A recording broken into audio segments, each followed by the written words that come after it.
I can say from within my own organization as well as my peer group, there is a very compelling succession planning exercises that get done. People do get tagged for option A, option B kind of a stuff, even if they are not being put through a job rotation. But you must give a CEO at least 3 years, 4 years to be able to deliver what he has in mind. So if you're going to move him around that fast, I'm not sure how much he'll be able to deliver.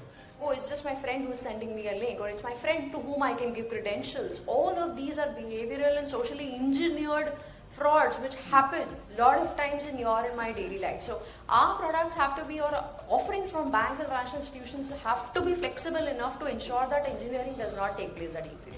I think how quickly the bank reacts to it, and helps the customer ensure that whatever he can do best to recover that money, or to ensure that doesn't flow out through multiple layers, so that its traceability becomes a little difficult, is how you can build trust with the customer.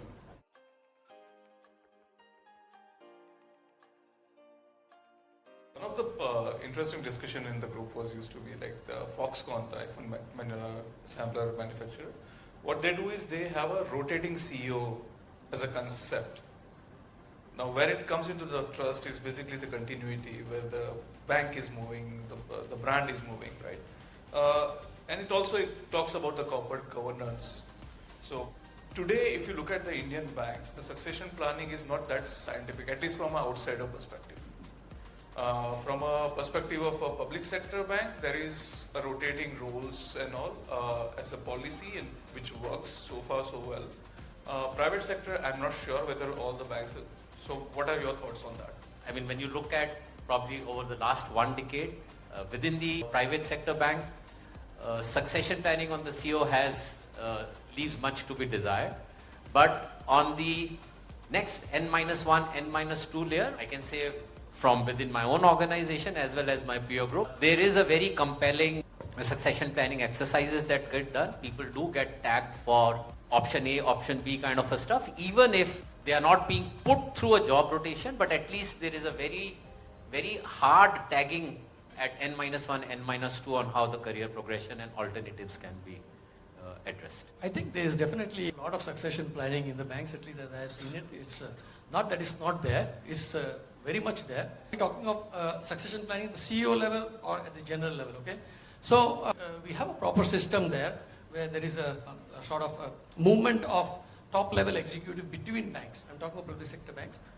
Between banks, they take up the role of the executive director, they become like an understudy to the CEO and then become a CEO. As far as rotating CEO is concerned, and in banks and in India, 3 things, okay? Rotating CEO in banks in India.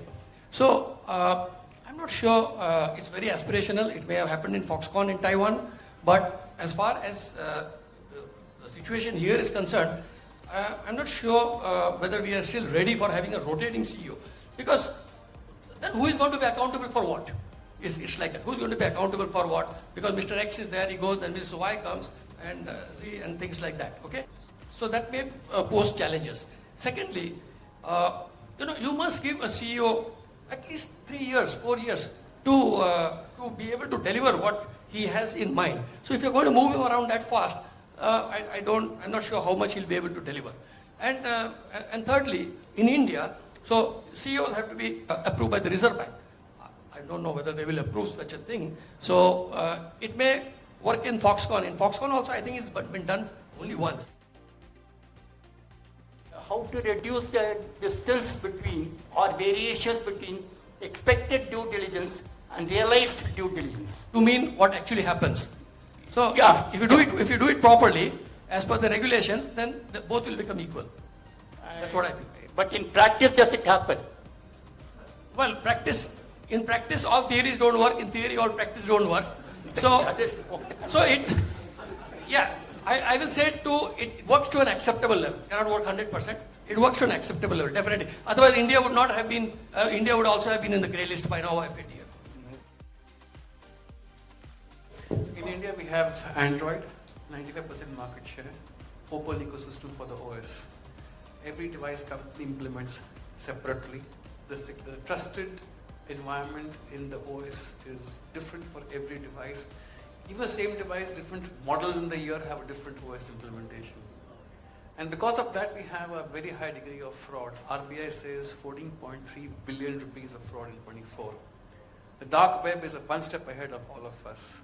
How do the banks ensure to keep the trust and the confidence in the customer to ensure 100% security in transactions? Because if it breaks, the whole digital movement will break down. A bit of technical question. But I'll give you a non-technical answer. I don't think the device is to be blamed here. If you read the same data, what are the factors which are leading to frauds happening? Largely, it's identity compromise, which is self-initiated. In the recent past, what you're reading and hearing about is a concept called digital arrest. Hypnotism. Believe me, device, whether the version was T-1 or T-2, it has very little role to play here. I personally receive 5 spam messages a day. आपके packet का address updated नहीं था, packet deliver नहीं हुआ, यहाँ पे click करके address update कीजिए, and then they will suck away all your data. So both the hardware manufacturer as well as the service providers on their software side, I think they are working in tandem in constantly upgrading and securing whatever needs to be secured. It's more at the consumer level that the consciousness and the awareness needs to keep going higher and higher to arrest the current trajectory of frauds that we are seeing. One of the companies that I had done a project with, what we had done was, what are the highest number of devices using a particular Android version? Why you want to focus on that first and then go down the ladder? If I'm a fraudster, I will also do the same exercise because my net is much wider on the Android version or any version which is widely used. I don't want to find the smaller section, I would rather find a wider section. And generally we see that from a technology perspective, the vulnerabilities are getting patched very faster nowadays. As a service provider, and I think we've interacted earlier also onto this, one more thing, and just to add to Puneet sir's point, let's build up things which are also social engineering proof. It's very difficult to do that. In that case, whether devices are secured, unsecured, or whether they are updated, unupdated, that will become secondary.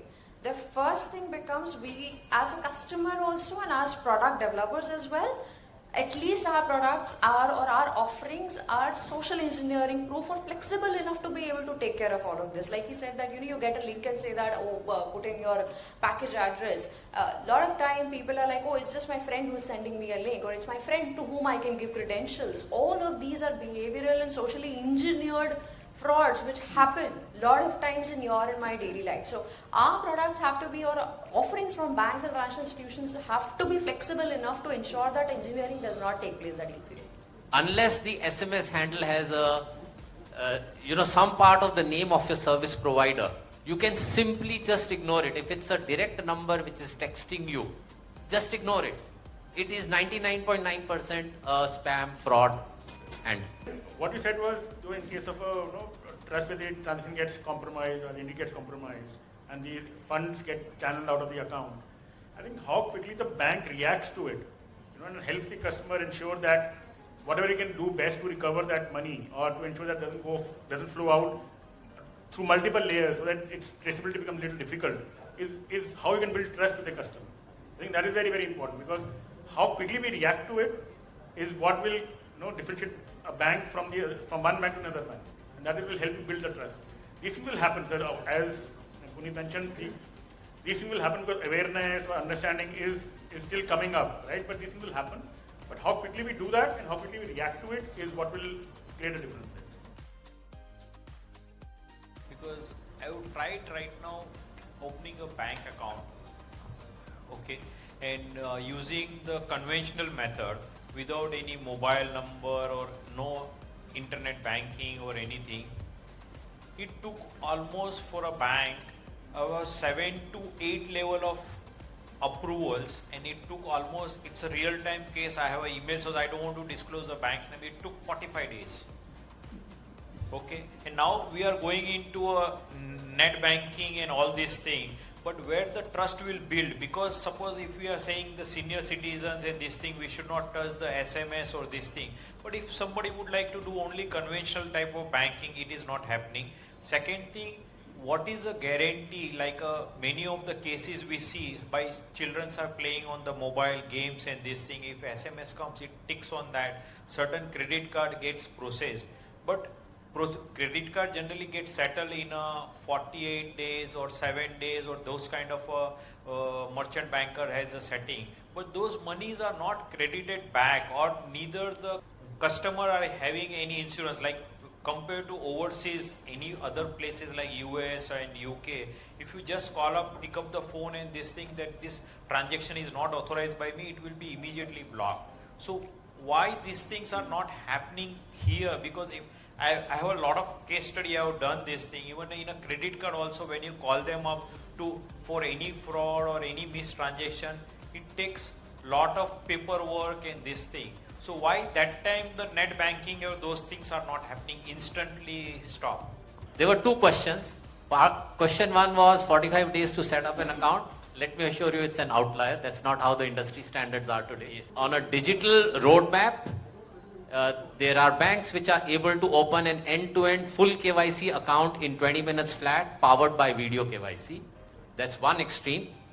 On the other extreme is the physical workflow, which for a simple individual savings account is a flat max 3 days affair.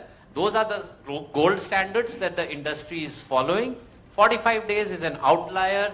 I can't comment which bank it is, but yes, we can always delve into it. Every bank today is mandated, both on its internet portal and on its voice platform, to have a green channel button for reporting fraud. In the IVR menu, the first option is fraud. On the internet, both on the web portal as well as internet banking, you can report fraud.